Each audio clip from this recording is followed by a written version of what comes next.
We're back, everybody. Welcome back! UFC 241 just happened. Just now, like, immediately. Stockton, motherfucker! Okay. What'd Nick got a pick right, so he's happy about it. Woo!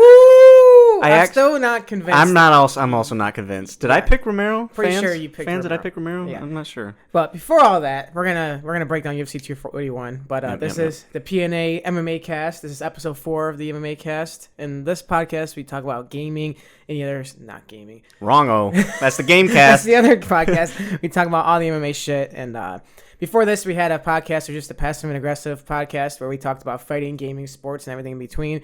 We decided to break it up because that's too much under one platform. So we have like our niches. So we have a gaming cast and we have an MMA cast. So be sure to check out the Gamecast later this week. We're going to be talking about some of the new consoles that are coming out. Switch just released a new thing. I bought it. Oh, did you? I was did. going to ask you if you did or not. It's so cool. It lasts literally forever. That thing's immortal. Like, I would have to check my battery on the old ones, like, after 30 minutes. Now I check it this time, and it's like, the bar doesn't move at all on the battery. It's crazy. Do the games load up faster and everything? No. It's not the same. We can talk more about Performance that. is the same. Yeah, so make sure you check out the Gamecast. So, before we jump right into UFC 241, Yep.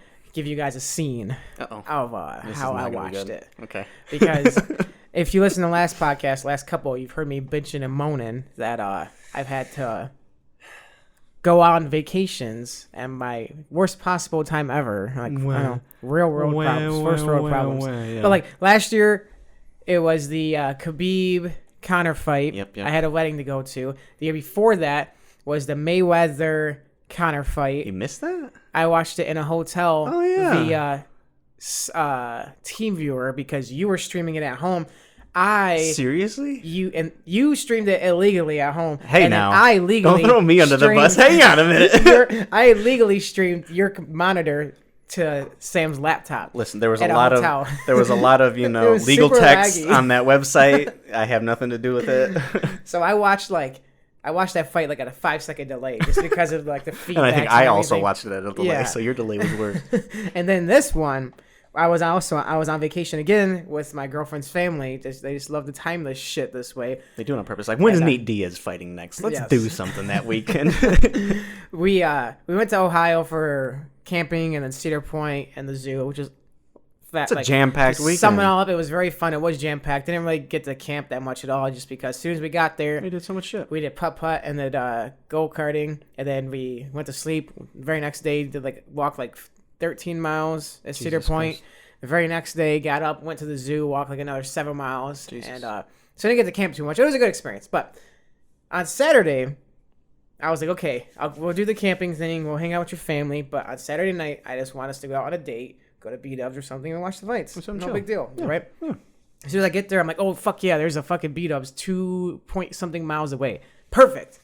And I was like, on Saturday morning, I was like, wait, I got to make sure this B-dubs actually shows the fight. Yeah, a lot of B-dubs do. Not all of them do. There's actually a website. You can look up UFC bars. Right. It lists every single bar, restaurant that's showing the fights in your area. That's what I did. Okay. And the closest one was fucking 28 miles away. It's worth it, man. It was a 50-something minute drive. Jesus, never mind. The very next day, Sunday morning, I had to leave the campsite by 8 a.m. to make sure that her cousin got to his baseball practice game on time. So I wasn't going to if the fights ended super late and then I don't get to the campground until 3 in the morning or something ridiculous like this. It's a very you guys thing to do. Yeah, and then get up at fucking 7, drive another 2.5 hours. I was like, yeah, it's not worth it.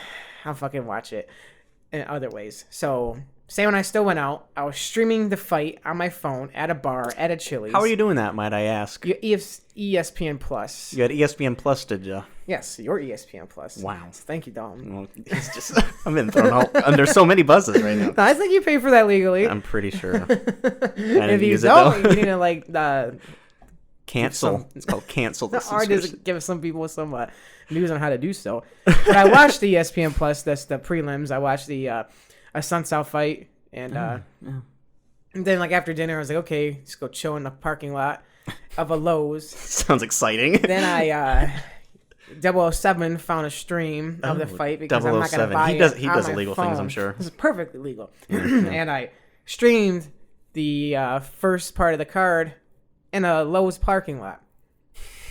like 20 minutes away from the campground. Sounds miserable. It was actually pretty nice because like my car has like vented seats and some shit. AC and shit. So I had AC on, the vented seats on, and I had my seat adjusted how I wanted it, kicked my feet up, had the fight there, and I was watching it, and then it started skipping during the Yoel and Paulo fight. And during that time, I was getting a little tired, so I was like, I better just get back to the camper, and then I could rewatch the rest of the fights, or like I could watch them. So I was like, I drove back to the camper, and I got to watch the, like I said, the Paulo fight and all that. I watched that in the car, and then I went inside the camper for the rest of the fights because everyone was sleeping and all that, and I didn't want to just be out there, like opening my car door, making noises and shit. Right. So I was in a camper, pitch black. Everyone's sleeping, so I have to be quiet. I have my phone on, and the volume's on like 3, so I can barely hear anything. And that's the only light in the camper. And I got to watch Nate versus Showtime that way and Steve versus DC that way. Not bad. I mean, caught a little bit of the oil fight. I got to watch it. I say that. I got to watch it. You got to watch it. That And, was the important thing. Yeah. Definitely did not disappoint. Seriously. What a bunch of fights. How did you watch it? I purchased the pay-per-view. Did you? No, I didn't purchase a pay-per-view. I was actually watching a Dota tournament at the time. The Internationals having the biggest esports tournament in the fucking world. That'll also be on the Gamecast, so if that interests you at all, make sure you check that out this week. So I had one monitor nerd shit, one monitor fight shit. I had my balance going on. I watched the entire main card, including the first 2 fights that I no longer remember because I was drinking at the time as well, because that's what you do when you're watching fights. Yeah, and I'm pretty sure I was 2-1. Pretty sure you picked Romero. We'll never know. There's no evidence. It's not like I can go back and listen to the old podcast. Oh, what? The episode's deleted? That's weird. But like, even if you didn't, like, I did pick Yoel Romero. I thought he was going to win. Sure. And but I don't remember if I got to have that pick because I know I picked. We take turns You wanted the picking middle fights, one, yeah. and I wanted the middle one to make sure I got Nate. Because if you tried to pick Nate on me, like I said, I was gonna. It just. I feel like I would. I feel like I fucking would head. have picked Costa. Honestly, I normally go for the younger guys. Yeah, but age don't affect you well, so I think you were thinking of that.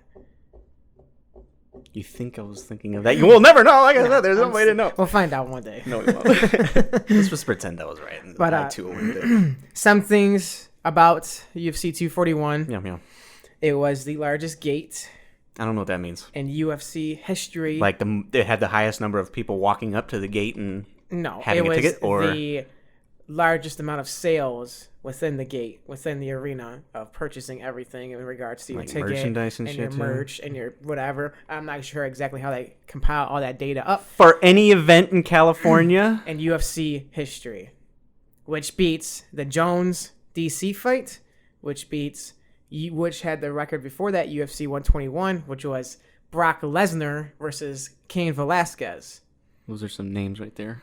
Yes, and keep in mind, DC and Stipe 1 did 400,000 pay-per-view buys. Sure. So, People really wanted to see that rematch. Really, And huh? the Muscle Bowl. They That really- combination puts Just together those two. for the biggest event. It's not like there was a huge... I mean, there was some good filler in between. superstar, you know. Good filler in between. He's not from Stockton, California or anything. I don't even know where that is. He's one of the biggest stars in the game. Hasn't fought in 1,000 days. Comes Is back that a- in is that a real California. number? Yeah, 1,092 to be exact. Oh, interesting. And yeah, he's a needle mover now, according to Dana White. Oh, what? Needle mover. Nate Diaz is a needle mover. He has the potential. Which what? Diaz is a superstar. It's pretty nice to say, huh? No, it's not. Been trying to tell you, Dalton. He's just not off of Conor McGregor's coattails anymore. I don't huh? know what I would have done if Anthony Pettis won that fight. I would have probably flipped something. I was low-key scared just because I was just nervous. I mean, I'm so emotionally attached to Nate that whenever he fights, I'm like fucking scared for him. But at no point in the fight was I worried for Nate. I don't think. No? Not a single moment. It's good. I wish I had your confidence. When I was watching. My heart was fucking racing, dude. And I was watching on my phone, and I missed the intros because it fucking lagged. So I had like hurry up and reload my legal stream, and I started right when the fight started. And my heart's just racing. I seen a leg kick from Pettis. I'm like, fuck. Oh no, what's And then happening? I see Nate starting to check him immediately. Started to switch his stances. I'm like, okay. Apparently, Pettis hurt himself on one of those kicks. Yeah, he broke his foot in the first round allegedly. Broke it? Is that the legit thing, or? He had a That's what he picture of it says. on Instagram. I saw the picture, and he says, "You have a hard ass head, bro." Yeah. I'm pretty sure he didn't kick him in the head and break it, but Yeah, he could have been just a checked leg kick. that's what I'm thinking. Who knows? But before we do that, Yeah, let's jump right into the Musclebowl. First of our picks was the Musclebowl. Yes. Hype ass fight. Yoel Romero versus Paulo Costa. Yoel was a Is that his slight real favorite. name? Paulo? Yeah. Isn't it Borrachina. Borrachina? Borrachina. Nah, his name's Paulo. I'm calling him Borrachina. The Eraser Costa. The Eraser. That's his nickname. It's a dumbass nickname. I think it's sweet. No, it's dumb. Fucking erases people off the planet. That is an off-brand supervillain name. I'm the Eraser. What's the Soldier of God? The off-brand Captain America? We have a comic book universe in the UFC. This is happening. Holy shit. But, yeah, I think the fight definitely lived up to all the hype. Oh, absolutely. I rewatched the first 2 rounds because, like I said, I was only able to watch it on like a little phone. Yeah, you did miss the half. And right. After the fight, there was a lot of outrage that Yoel won the fight. And it was a robbery. Yeah. And when I first watched it, like I said, I didn't get to really watch the first round, but I seen the highlights of the first round, and then based off of Paulo's pressure in the second round, I thought that okay, he clearly won rounds 1 and 2, so he won the fight. I thought the pressure was pretty even, honestly. Like, at the end of the fight, I honestly thought Yoel won. My stream was also lagging a bit. We were talking about it. At this point, I thought I had picked Costa. I was like, great, now I have to take a shot. This is bullshit. And I'm talking to you about it, and you're talking to me about it because your stream was actually ahead of mine. And I was like, yeah, I thought Yoel did pretty good. I was like, wait a minute, what? And then I looked back over the stream, and Paulo Costa's hands getting held up. Borrachina, sorry. All the strikes that were in this card, or in this fight, they were all significant strikes. All of them were? I went to go look. These guys don't know how to jab? Yeah. The Paulo landed 118 of his 213 strikes. Yoel landed 125 out of his 284. So he's less accurate. Yes, he landed like 7 more strikes, but he threw at a 44%, and Paulo threw at a 55.4%. So based off Yoel landed, he threw more, but Paulo was more accurate with his shots. They were all significant. They both dropped each other once, even though Paulo, he said that his knockdown was a push. Like he got punched in the neck and he just lost his balance and fell or whatever. Like he wasn't rocked. Yeah. And I think that Yoel definitely he was the more spunk fighter in the third round. Spunk. Which ain't saying too much. Spunk, you say. But I think Paulo I still agree with my decision. I think he won that fight. I think the controlling of the fight and controlling of the octagon is a part that the judges are going to consider. And the damage against each other was very similar. Both of them looked like they were in a fight. Neither one of them looked like they beat up the other person. They wasn't like a Romero-Whitaker situation. They both were all busted up. Yeah. And the significant strikes were very similar. And whenever Yoel tried to take Paulo down, and the one time he did take him down, he didn't do too much with it at all. Yeah, that's true. Wasn't a lot of ground control, and Yoel was circling the cage as Costa just stood there. Not stood there, he chased him down. He was trying, pretty much. he was trying the whole time to try to engage. While Yoel wasn't. Yoel was circling and waiting for opportunities to counter strike or to just explode on Paulo. Sure. If you look at the numbers afterwards, I don't think any outrage is necessary at all. Yeah. I think there's definitely a case for both fighters. When I was watching it, I thought Romero just did a lot more damage. His hits seemed like they were clean. Fucking savage. He was just standing them up and taking shots he didn't give a shit. Neither of them gave a shit about anything that happened. It was crazy. I thought I was watching literally a comic book it's fight. It's definitely one of the fights of the year for sure. I think so. Both of those guys are fucking badasses, and I am happy with. If you all won, I wouldn't have argued it. Yeah. I'm like, well, I thought Paulo won, but then whatever. I'm not gonna get all butthurt about it. But I am happy that Paulo won. Opposed to Yoel, just for a fresh face in the middleweight division, because that middleweight division is so exciting now. Now you got Robert Whitaker and Israel fighting in Australia. Same card same location that Ronda and Holly fought. It's gonna be the number 1 selling pay-per-view of all time as far as audience tickets, seats. The gate, you mean? It might. I don't know. I don't know if I can top the gate of all these Stockton fans, these middle crop fighters in this pay per view that just randomly spike. Middle crop. You're calling DC a middle crop fighter? How dare you talk that way about Borrachini as well? The middleweight division is looking very interesting, and I think Paulo versus Robert Whitaker or Israel is scary. Either winner. It seems early for him, but I mean, if you beat Yoel, No, then you beat Yoel, you get a title sure, shot. that makes sense. And even if it's a controversial decision, if it's a decision that's Wasn't that close, controversial. yeah, it's not that you controversial. you beat the shit out of Yoel just because you had to beat the shit out of yourself as well, just less efficiently. So that's good. Be fucking interesting. Man. So what does that mean for Yoel then? Does he fight like Calvin Gastelum or something? I think Calvin is. I think Till called out Calvin, which I don't know how I feel about that.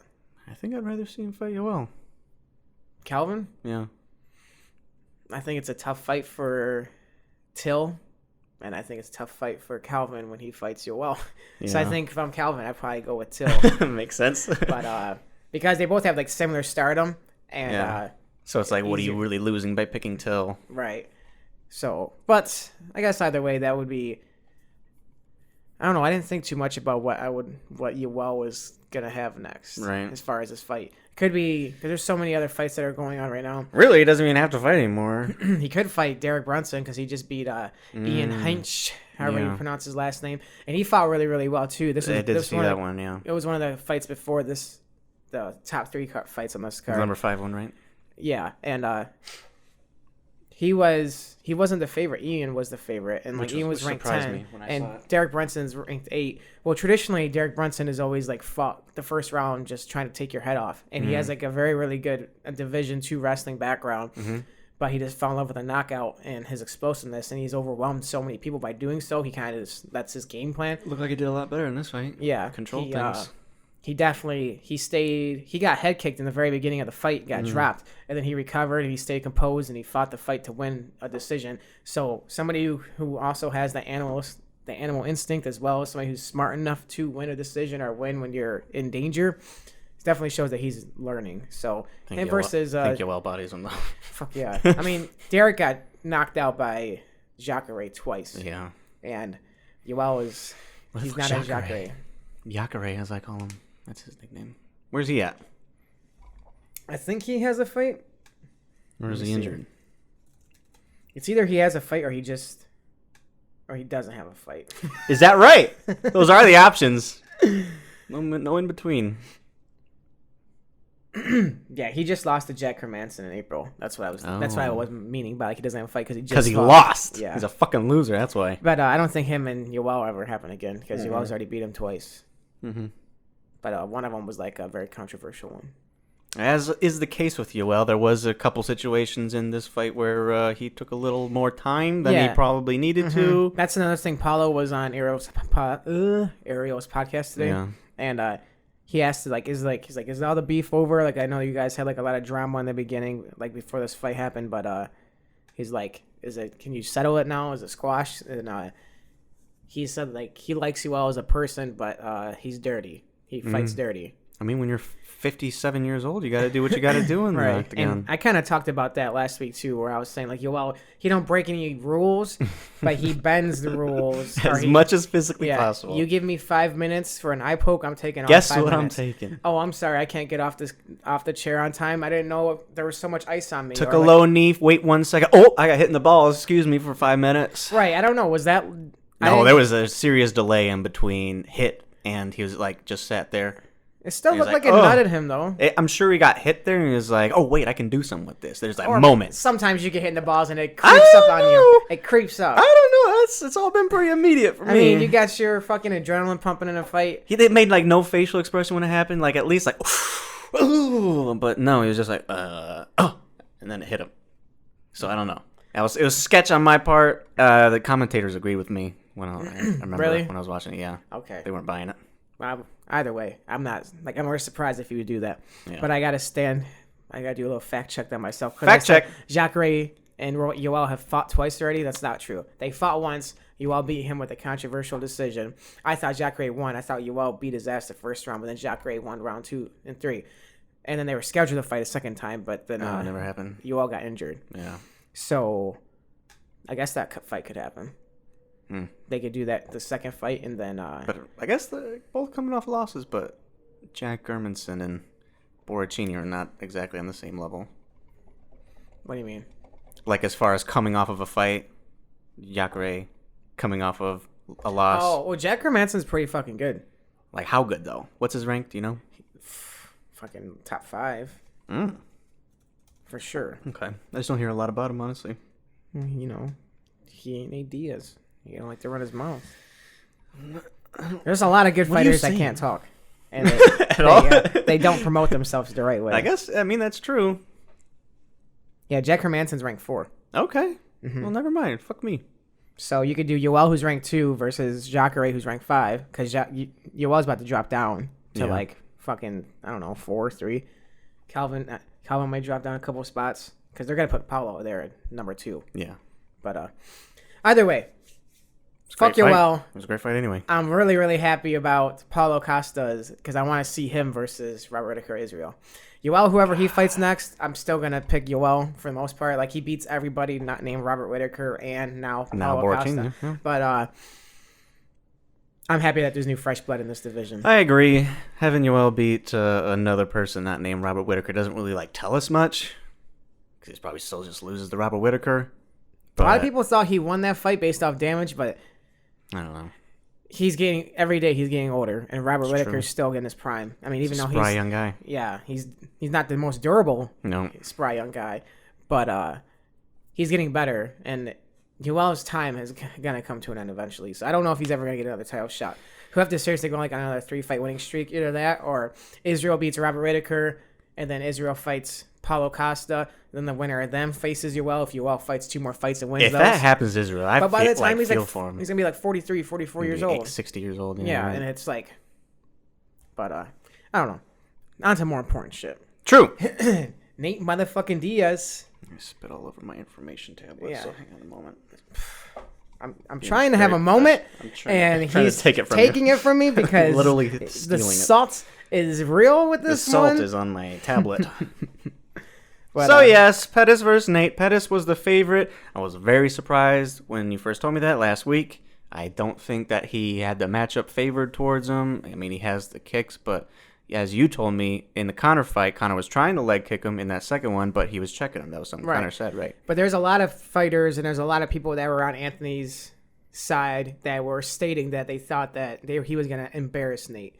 Like, Ben Askren said that Showtime's going to embarrass him. A few other fighters were saying that, the way Nate fights gives Pettis the amount of space that is needed, or gives Pettis the amount of, the fact that he's not going to try to pressure him and take him down allows Pettis to use his striking more. And they all were saying that his striking is so much more elite than Nate's that he's going to clown him, basically.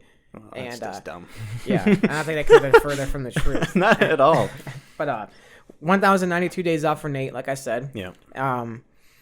That could be another reason why he was the favorite. Sure, that is a long time off. Recency bias. Yeah. Showtime just knocked out Wonder Boy, and he submitted Chiesa, and he had that amazing fight with Tony. He's been on a great run. Yeah, he's an OG, and he is starting to fight really, really well again, and that's why Nate wanted to fight him, because he respects that. I just don't think you win a boxing match against Nate Diaz unless you got an advantage over him in something.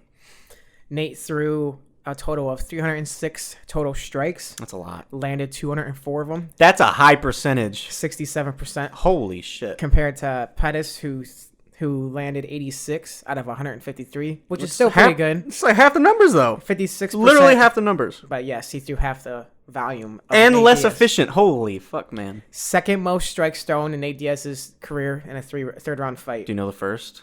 No, not a fan. Yeah, lackluster source of information.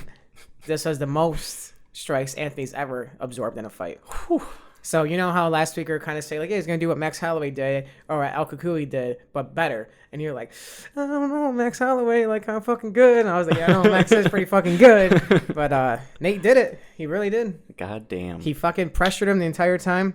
And he almost finished him in the second round. He exhausted him. Yeah. And then there's a couple of times in the third round when they started scrambling, they got to the ground. Even in the second round, you can just see Nate slowly slicing through Showtime's ground game. Sure. Like, you could definitely see that Showtime knows what the fuck he's doing. Yeah, if that was anyone else, he probably would have got submitted. Yeah. He had really, really good defense, and Nate's just, his ground game is elite. It's like elite of elite. I think I heard someone said that Nate commented on that, saying that he doesn't think that Pettis' ground game is, like, really good. Mm-hmm. It's just better than most, and so he was able to survive at, like, a minimum. Nate also said that he felt like he was rushing shit. Like, he went into the first round and he was telling himself he was going to fight like how he fights in like round 3 of a 5-round fight because he's getting smarter about it. He goes like, this is a 3rd-round fight. That's and true. normally Takes him a little bit to wake up. He said every time I think that I'm putting enough pressure on in a 3-round fight, I end up losing a decision. So I'm just going to start going in,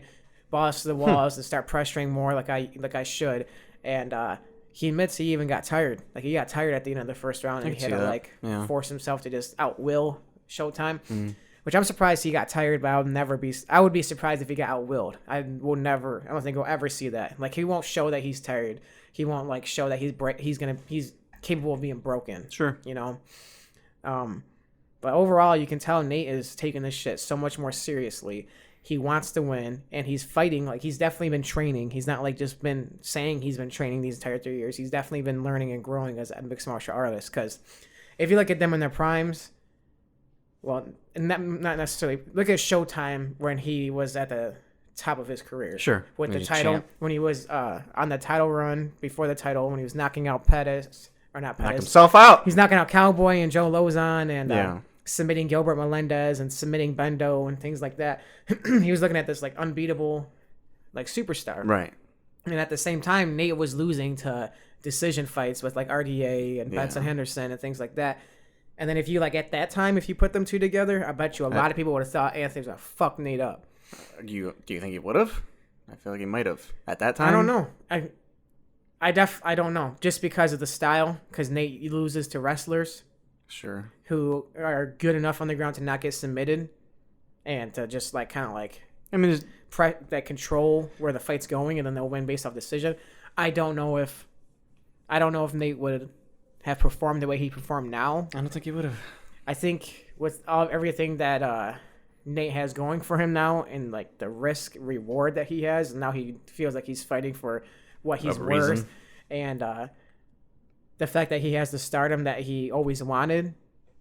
Like I think that definitely adds more pressure to it, which he thrives under pressure and he works harder under pressure. Yeah. So yeah, I would agree with you that I don't think that he would have performed as well as he did, but I don't think he would have necessarily got smoked. Like people were saying that, we're just going to make a fool out of him. No, I don't think he would have got smoked at all, no. But Nate actually also said about Pettis that he crumbles under pressure. Mm-hmm. I think at that time there wouldn't have been a lot of pressure to beat Nate Diaz. Obviously now there's quite a bit more, I think so. Well, but I also think he meant just like pressure in a fight too. No, yeah, but like not just the outside peak Showtime pressure.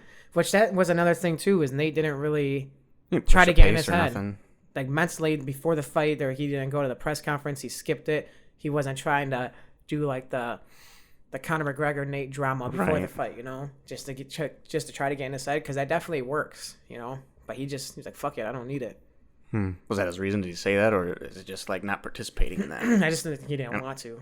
I don't think it was a tactical decision on his part. I just think, like, how Conor does his research to try to get under somebody's head. Like Big Time does his research about history of the fighter, who they're affiliated with, everything. Are you just talking about Khabib, that situation? He did it with Nate too. He did it with Floyd Mayweather. He does it with everybody. I think that just started with Nate though. I remember him doing that to like Dustin Poirier or. He talked about where he was born and how he grew up and things like that. Okay. It wasn't near the attention to detail as what he did with Floyd or what he did with Khabib, but the risk of the fight was not nearly as near. Like, I mean, you could probably just attribute that to the Conor McGregor cyclone that just kept getting bigger and bigger, like his ego, and eventually spiraled out of control. Conor thinks of the mind games before the fight as part of the fight. Sure, yeah. And he's balls deep into it. And I think Nate doesn't really give a fuck about it. He's just himself and being himself. True, yeah. It's not like he's like thinking about this. I'm sure he's not even premeditating most of the shit that he says. That just that's who he is and what he's thinking. So like overall, I don't think the night could have ended any better for Nate unless he got a finish. Then at the end of the post-fight interview, everybody was expecting to call Conor out. He didn't bring Conor up one time. He's using his own stardom that he obviously gained the majority of it with Conor, but he's keeping it from himself, which I fucking love. And he calls out Jorge Masvidal. Fucking crazy. Which he said, like, quotes here. He's like, Jorge is a G. He's a gangster, but he ain't a West Coast gangster. And Jorge was just fucking loving it in the crowd. He's like, fuck yeah. You told me about this. Again, your stream was faster than mine. He was like, holy shit, call up Jorge. I was like, oh, goddamn. And I'm like waiting for it to happen. And like, it shows Jorge in the crowd. I was like, oh, shit, he's there. What the fuck is about to happen? Yeah. It's WWE. But no, it looked like a friendly call out. Like, yeah, 2G's about to fucking it was respectful bang. call out. Like Nate was saying all up before this fight, he's like, I'm not fighting no names, or I'm not fighting people who just came in the UFC who have 3 fights and now they're like on top. And he's like, because I've seen so many of those motherfuckers come in, win 3 fights, become the champion, lose a fight, win one more, and then they're done, or something like that. And I'm still here. And people like Pettis are still here. He's the champion before, and he just knocked out Wonder Boy's ass. He was saying shit like that. And he said, Jorge's been here longer than me. And he's just doing what he just did against Ben Askren and doing what he just did with Darren Till. He's like, okay, like that's the guy I want to fight. He's number 1 hot shot. He thinks he's the shit. I think I'm the shit. I feel like Nate's matured in a couple ways. People think he's stupid. He's just smart as shit, and nobody notices it because he's not the best speaker or because of presumptions. And Nate's fucking killing it. He is killing it. I'm happy for him. And as far as the Jorge-Nate fight goes, I like that fight a lot for Nate. He's bigger, isn't he? Jorge's not the tallest. So he could just run in the same a lot of the same issues that Pettis had. Well, Nate is picking his fights wisely. He's fighting people that are relevant, that have been around, and that aren't going to take him down and try to GSP win, like a GSP-esque win against him. Sure. So, like, if he was fighting somebody like in the league, if he was fighting somebody like Kobe or Usman, I think those fights stylistically are a lot harder for him to win. I agree. Opposed to somebody like Jorge Masvidal, who you know for a fact is just going to want to stand and bang with you. It's true, and it's still an exciting fight either way. Right. He don't give a great fuck personalities. He don't give a fuck about the title. He cares more about just fighting the people he wants to fight, who he deems are most exciting, and that's what a lot of the fans want too. So he's exceeded that you have to have a title to be successful. He's one of those few fighters that can actually do that. Oh, that's cool. Yeah, that's a respectable thing. They asked him about Kobe because Kobe was sitting around with Jorge and all them too, and I guess there was a bunch of drama in that place, in that little spot. Dana was saying like they're a bunch of little fucking kids. It's like I felt like I had to separate them in little like kindergarten and shit, and just the impact of Kobe. He's a superstar in his own aspect too. Not on Nate's level, but when he walked, they recorded him walking to a seat or something like that, and a Kobe sucks chant just randomly happened while there was fighters that were fighting in the fucking cage, and he has nothing to do with the event. He is the heel. This is the picture he painted for himself. Yeah, he's doing it right. He's doing it right. Doing something right. He's at the end of the day, like Kurt Angle said, like if no one's talking about you, then you're doing something wrong. If there are people talking about you in good ways or bad ways, you're doing something right. I guess so, but I mean, I'm sure there are good ways to go about it and bad ways to go about it. Good ways and heel ways. He's definitely being a heel, 100%. And it's all the shit with Misha Tate just bothers me. It just bothers me. He's being shitty. I don't even want to talk about that. That shit was so cringy. It was hard to fucking watch. But this is a good show. Pettis Nate fight. That's 2 fights in a row that completely live up to their expectations. I think Nate probably could have finished him, but Showtime's got hurt too. Yeah, Nate even said like about the slowing down thing. Like he got tired, and then once he started like pressuring him, and he could tell that he was like taking the will away from Pettis. He would just kind of like just went off like balls to the wall trying to finish him, and he said he feels like we kind of stayed a little bit more composed in those transitions on the ground. There wouldn't have been as many times where Pettis got out of those submissions or got out of one of those attempts, or vice versa with the standing. He would have been able to land more accurate shots. But he still won clearly all 67% is pretty accurate. 300 fucking strikes. Gotta love Nate. Gotta love the Diaz bros. And my heart was good. I literally texted Dalton. You literally said, I don't give a fuck about the main event. I give 0 fucks about the main event. However, whatever happens. How dare you disrespect Daniel like that? I had so much emotionally attached to Nate's fight that once he won, I felt happy. Like, no matter what happens with this fight, I'll be okay. Obviously, I'm a huge DC fan. I want DC to win. And I like Stipe as well. So I wouldn't have been horribly upset if Stipe won. So it's not like there was a lot riding on it. There was once the fight started, and I like. You realized it became real. Yeah, the heart starts racing, and then you start watching, and then especially how like the fight like How actually it played happened. out. Yeah, my heart was racing a lot throughout that. It was entire a fight. pretty hectic fight. Obviously, we're going right into the fucking analysis, but DC's way of fighting, I think I forget about it every time then it happens, and he just keeps his hands up. It's like, how do you punch this? He's just in an unreachable wall, and he's. There's always the threat of him just picking you up and throwing you down. Well, he definitely does the finger thing a little too much. It's only because he's trying to. He's got to keep his distance. Yes, he's trying to get in there make anyway. up for the lack of range that he is losing because he's fucking. It's incredibly clever. Way bigger than him, way taller than him, with way bigger reach in that. You could tell it confused, maybe not confused Stipe, but stumped him in a little way. There was a time I got jabbed in the eye, but which it's kind of shitty because it happened in the previous fight too, and it's like something that's clearly illegal. But knows not to do that, right? They both combined for 304 significant strikes landed. Jesus. Total, and that is a record for any heavyweight fight of all time. Well, sure. I mean, you get to half that number, someone's usually on the mat. Right. Miocic is now third all time in heavyweight history for strikes thrown and strikes landed. Heavyweight GOAT? Mm-hmm. Yeah, you said so. Well, I mean... the only person he compete with is Daniel Cormier. Yes. And he beat Daniel Cormier. Miocic also had one of the biggest comebacks come from behind wins with as far as significant strikes, because he landed 58 significant strikes less than DC did. Which is like the fourth time ever in UFC history where a heavyweight has won the championship without landing more strikes. I believe that. And his is like pretty crazy. Like 58's a big difference. And to talk about the fight, like DC dominated his ass the first round. His ass. The first entire round was complete DC. And like watching that, I was like oh, this is gonna be good. This is easy. They won, DC won. I'm fucking pumped. And then in the second round was a little bit more competitive, but clearly DC was landing more strikes. He was faster. He in the first round too, that slam. He lifted him up, hung there for a little bit. I was like, he's about to do a wrestling move. He just set him down real hard. And landed some good ground and pound after the slam too. And then the second round he was out striking him. And then the third round was a little bit more competitive. I would not have argued with somebody if they said Stipe won round 3, but I felt like DC clearly won the first 3 rounds.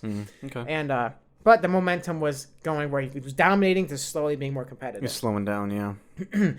DC's coaches were begging him to implement his first round game plan of mixing in the takedowns and trying to take him down and trying to do ground and pound. Propose the threat. DC fell in love with the striking game. Yeah. And Stipe capitalized on it on the fourth round. Landed about 85,000 body shots in a row. I think it was like 7, but yeah. You could tell. There was like a moment where he was like, boom. Oh, shit. That worked. Those are brutal. He did a lot. And, one of his coaches told him to do it in between the round. And okay. He kept fucking landing that vicious body shot, and it's just like it's true when they say body, head. Like the more strikes you land to the body, the easier the head will be. I think the clearest example is when we watched Shevchenko knock the fuck out of Jessica Eye. Right? She just keeps kicking the stomach, and she has to defend it, otherwise you're gonna lose your kidney, and then right in the face. And Stipe mixed up his shots, landed a fucking huge bomb to DC's chin. Yep. DC got rocked clearly. Stumbled back. Stipe swarmed him. And, same shot, that same right hand. It was a good stoppage. DC was out of it. It sucked seeing just because you could see DC was clearly winning the fight. He just didn't know how to stop that body shot in a good way other than just eating it and hoping for the best. And then it was kind of rough, man. It was rough watching. I was happy for Stipe. I thought his dance at the end was kind of... That was weird. Come on. Is he Irish? It was weird. He even said he wished he didn't do it. He felt like it was tasteless, and he doesn't know why he did it. He was just so emotionally... spur of the moment. Yeah, he was just all the emotions of not fighting in a year, and then thinking he deserves the rematch, and then Probably Brock had Lesnar just coming in there and taking it from him, and then doesn't take it from him, and then DC's not fighting. Why isn't he fighting? Oh, he was injured this whole time, but I didn't know. But that's fucking stupid. I deserve my title shot. And then everyone would say, "You're a bitch. You're just crying about shit." Blah blah blah. And so I'm sure there's a lot of emotion with this I imagine fight. there's a lot of doubt. Obviously, DC beat him the first time. Mm-hmm. Stipe said he even watched the first fight, which it clearly fucking showed, in my opinion, because I think Stipe still thought that no matter what, he's just better than DC. And I don't think that's necessarily the case. I don't think so either. I think if DC had stuck to the game plan, one of the reasons I thought I had picked Stipe want to put that on record. I picked Paulo Costa and Stipe to win. Allegedly, with the fucking Paulo Costa. I like how you sneak that in. Just there. had to sneak that in, make sure everyone knows.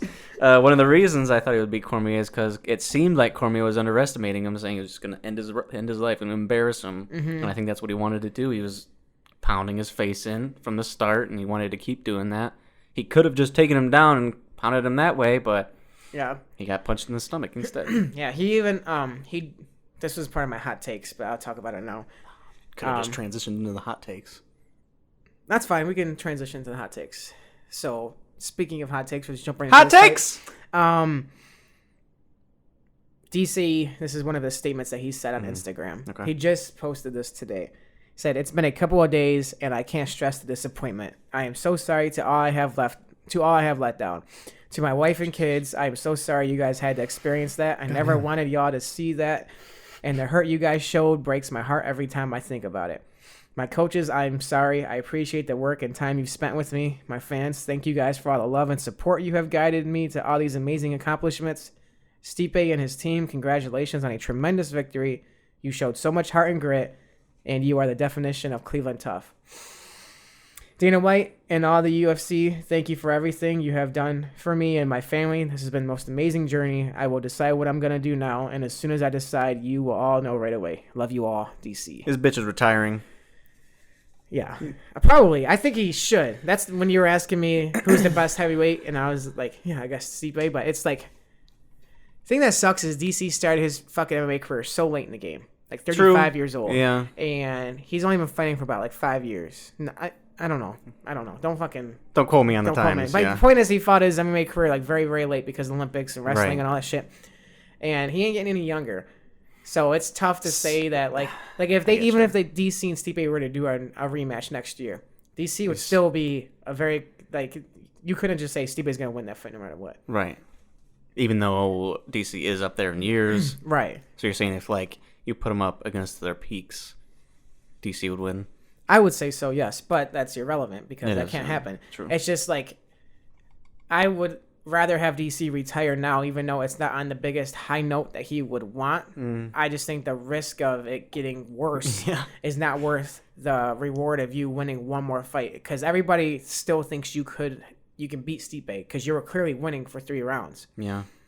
Well, he even said before the fight that the only fight he takes after the fight is John Jones or he walks. Right. But I'm sure I doubt he factored in that he would be losing to Stipe. And he's so competitive, and that's why he gets so emotional about these things. I'm sure he wants it back bad, but what if he loses again? Because that's another possibility. Then you go from 22-2 to 22-3, just like that.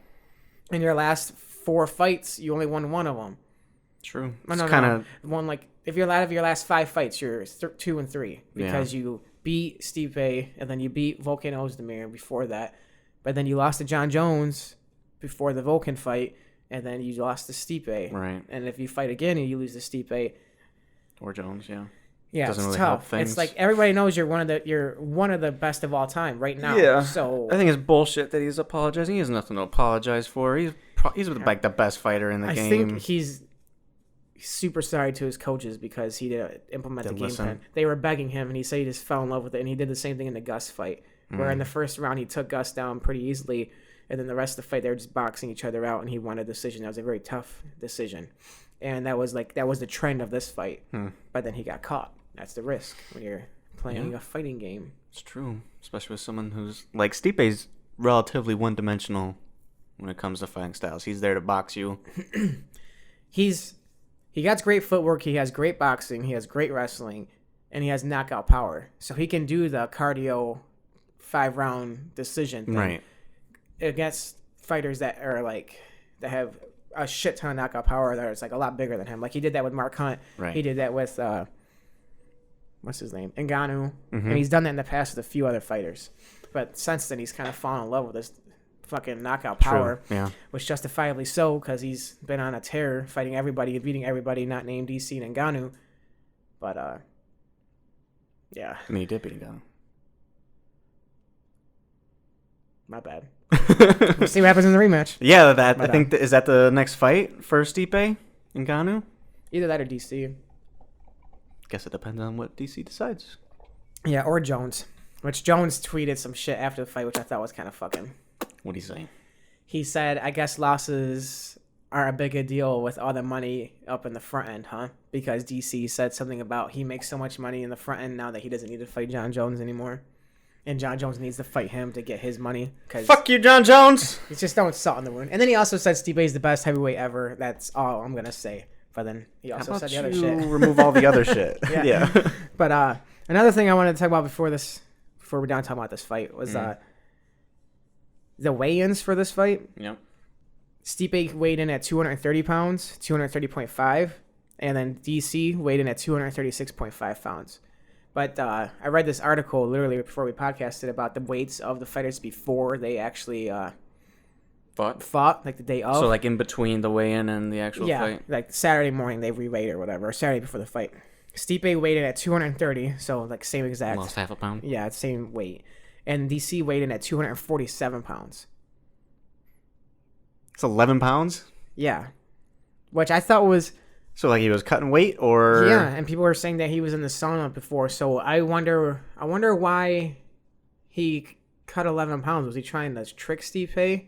Was it something that you're trying to get in their head, saying you're like in phenomenal shape? Regardless, 240 pounds is less than what he was fighting at with his other fights. Maybe he just wanted it to be lighter, and so he cut. And then I don't know. I just thought it was interesting. I don't know if I don't know the reason behind it, the method behind the madness. Maybe he's just so used to cutting weight in his fight camps, they just made him do it just to, like a routine. You don't want to break the routine. Yeah, I read a quote on the subject actually. It's a metaphor, but I think it works. Someone said you have to march into a battle. You don't just wake up and walk in. Yeah, so could be something related to how he's that's just prep. Normally That's how he gets does it. ready for a fight. Yeah, but I thought that was odd. But what's next for Stipe is definitely it's either Ngannou if DC is not fighting ever, if he retires, or it's John Jones if John wants to step up to heavyweight. Which, if he does, that'll be a tough fight for him. I got Stipe in that fight. Really? I think Stipe. I mean, he shows he has the chin. Yeah, to survive. I don't think John Jones is gonna knock Stipe out. Yeah, he doesn't have and I think John does have great wrestling, but it's a whole new beast at heavyweight. Yeah. Where you're gonna be fighting people just as strong as you, and you're gonna be fighting people that have knockout power at one punch at any given time in the fight. So you have to be a lot smarter with the decisions that you make. True. And I just don't see him just taking Stipe down and submitting him. Well, then I hope that fight happens because I want to see John Jones lose. But I think the more interesting fight to me would be Ngannou. Yeah. I mean, he's shown improvements. Maybe. Oh, yeah. He's definitely shown that he's learned in this fight game. It'd be interesting to see how much he's learned, actually. And I think I would lean towards Ngannou in the rematch, honestly, just because it's hard not to. I know, right? Like, I think the percent of him landing that kaboom is higher than him. Another thing, stars like that. Too, that I thought was interesting is you see how many strikes that Stipe absorbed this fight. And it was a lot. I thought he was going to fall down at any moment. And I wonder, Dan Hardy was talking about this with Joe Rogan, and it's like, does a punch land harder when you're not expecting it to be that powerful? Like when he fought Ngannou, he ate a lot of hard strikes, but he's expecting these fucking Ngannou. Look at his arms. Yeah, he's going to knock you out with any of these punches. So you think maybe if he underestimated Daniel's striking in the first fight? He was questioning if that's a thing. Is if you in your head are telling yourself, this guy can't knock me out, or he can't punch hard. I'm way bigger than him. But then you get hit and then you get knocked out. Opposed to you're fighting somebody a lot bigger than you, and you preemptively in your head and you're telling yourself that he can knock me out and he can hit really hard. If there's something that's going on internally, even if it's just like blood flow or something weird that like I'm like fucking clenching bro your jaw science or the something. shit out of it. Yeah, but if there's something there, and I wonder if that's the case, because obviously he knows that DC could have knocked him out in the second fight, and he ate a lot of fucking blows. He ate a lot, and he didn't get dropped. It's interesting because I've always heard, like, obviously it doesn't apply directly, but in car crashes, if you're not conscious, you take less damage, and if you were, you're bracing for it and shit. Right. So if it seems like if you weren't expecting and you're not bracing for it, then it would do less damage. But maybe it's not. If you're fighting, it's the shot you don't see. That's true. So obviously it's not comparable. The fuck, science, get your shit together. Give me some patterns here to follow. But overall, good job, Stipe. You got the job done. DC, you did great. Nothing to apologize for. You had to go to my eyes, retire yourself to the sunset, enjoy your fucking post-fighting career doing all kinds of media shit, acting shit, because you're great at everything. I'm sure he'll stay coaching. Oh, yeah. He'll stay in that camp. And I bet you that boy got a guys. balloon up, though. What do you mean balloon up? He's going to fucking start weighing 275 pounds. Jesus. Nah, I think he'll be good. And back to the weights, because I also got the weights of Nate and Showtime, because I wanted to see if Nate was like... Because you know how Connor said Nate was at least 190 pounds in that fight? And he was saying he was like really, really strong. Nate went from 170 to 180 pounds. Okay. So... 5.9% difference. Sounds like that's standard then. And Pettis went from 169.5 to 177.2. So he literally only weighed like 2.8 pounds less than Nate. Right. Which I think is good. I think that it's healthier for the fighters. Definitely. They're starting to fight in their weight classes. That's a good thing for sure. Yeah. So that's why like Kobe and Usman, those fuckers cut a lot of weight. That's why I would say like the wrestlers that are that strong are bad matchups for Nate. And probably Showtime as well. Probably just a lot heavier. And then Paulo... He fucking... I'll do Yoel first. Yoel weighed in 184.5. On the fight day, he weighed 207.2. Jesus. 12.3%. That's a big jump. Paulo weighed at 186. And on the fight day, he weighed at 213.8 pounds. Jesus Christ, man. 14.9%. These are big dudes. Fucking Musclebowl. My God. Yeah. 215 pounds. And I think... In California, there's only like 15% is the difference that you can weigh on the weigh-in and the day of weight because they have different regulations. Is there like a rule for that? Yeah. So what happens if you go over? I think they stop the fight, or you get fined or whatever. I can't imagine they stop that fight for that. I don't know the exact rule, but California is the strictest out of all the states. Interesting. But I mean, it's a good rule. He was at that line, 14.9. My God. Jeez, 15% of your weight. That's fucking absurd. Yeah, pretty wild. One other thing that I have for the hot takes. Hot takes? I pretty much combined all my hot takes. Dribbled them all into one thing. It was a big fucking fight card. Yeah, you know? fuck you. It was a big card that we can just have you, critics. It was a lot to fucking talk about. One more thing. Now that I already brought John Jones's name in the fuck him too. Universe, his bench trial is set for September 26th for his battery case. Oh.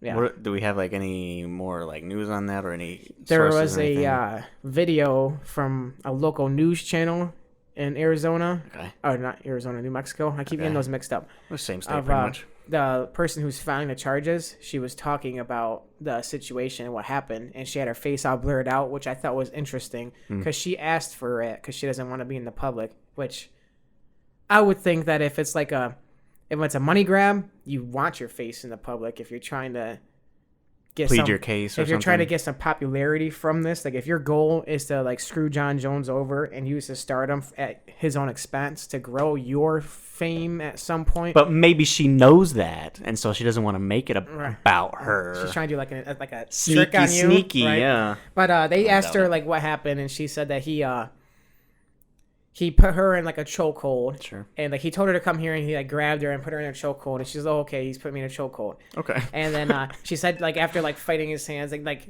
she didn't say that he was trying to choke her out or anything like that. But she said that after that he kind of like grabbed her and like made her sit in his lap and then was kissing her neck. And she said that's not part of the rules there. They're not supposed to like put their hands on you or whatever. No touching. And that's a rule.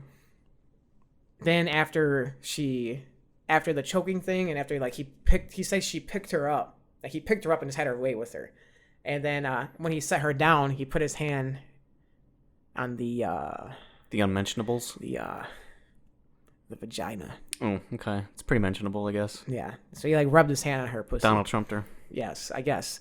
And she started crying when the cops were asking her more questions about like, so like what, like, are you pressing charges? Like blah, blah, blah. And she goes, it's John Jones. What the fuck am I going to do? He gets away with everything.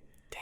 And yeah. So there is no video of like the actual event occurring. Which seems weird because I'm sure there is a video, but it's just not released to the public yet. Yeah, because I believe someone said that there was video that they looked at. Dana said that, and he said that based off the video he sees that John Jones will fight again this year, and it's a shame that this happens to famous people. It's weird, man. Is Dana just covering for his moneymaker, or... They definitely fucking do all kinds of favors for Jones and all his shit that has to happen with his fights. But I don't know. Like I said, I don't know. It's hard to side with Jones because of his past and the fact that I just don't like him. It's also hard to just blindly follow what some bystander says about a famous person. Right. So I guess we'll just have to see how it all plays out. At least it's going to court. Is it a good thing? Yeah, they surely someone will get to the bottom of it. There's definitely enough evidence there for it to go to court, or else it wouldn't have gone this far. So there's definitely something there. And whether it's just enough for a money grab where they just give you $10,000, quit fucking talking about it. You got your $10,000, you did your job, way to go. Or it's, she actually was taken advantage of, or he was actually putting his hands on her when he shouldn't have been, blah, blah, blah. I hope it doesn't just go the route of settle this pair to shut the fuck up or something like that. That'd be If that's what it is, then that's what she wants. Is it, though? Or is she pressing in that situation? It's like, you take this $10,000 or we're going to keep drawing this out. You got to keep paying money for it and you get nothing. Go fuck yourself. Which do you choose? I think that if it was bad enough to where you do the lawsuit in general, you wouldn't accept a $10,000 buyout. I mean, I hope so. Or I would hope that your lifestyle isn't, or your life, like the way you live, isn't so bad that if $10,000 is like a make or break for your like life, like you can get out of debt and blah blah blah, and like if the 10 grand is like worth more than you actually getting the justice you feel is necessary, then like that's sad and it sucks. I think that is sad. I think that's something that happens a lot more than we. I'm sure it does, but like, I guess it depends what her goal is in this situation. Right. If she's just trying to like expose John or something, or if she get thinks her due. What is she trying to do? Is she just trying to get paid, or is she trying to really like convict him because what he did was wrong? Right. I mean, it's a hard line to fucking go on just because like you're working at a strip club. And obviously, you're not like swimming in money, and these court cases aren't free, you know. Sure, but it's hard. I think it's gonna be hard for her to like legitimately plead her case. Yeah. Because that's true, right? So if you at can't, strip clubs, stuff like that happens, and despite if it's right or wrong, or like me personally, I've seen girls just straight come up to you, they sit in your lap and do the touching, yeah. So it's like, well, you're not John Jones, bro. Well, yeah, I can only imagine. But that's the thing, I can only imagine if I was how much more that would happen. This is hurting my. You know what I mean? My brain. Yeah. Who do we follow here? I don't know. So you have to wait till September fucking 14th. Wait, let me get that right again. I know I have that. 27th. 27th? 26th. 26th. That was a day off. You were not. I was a little bit down.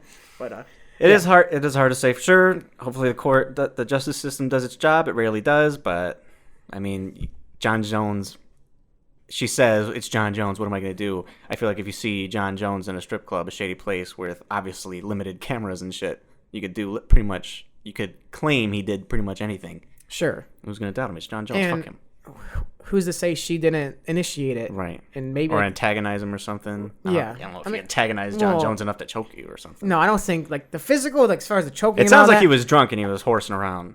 Yeah, it's probably what it was, more than likely. But that definitely doesn't justify touching somebody who doesn't want to be touched. Definitely. But that part right there, for me, personal experience at a strip club.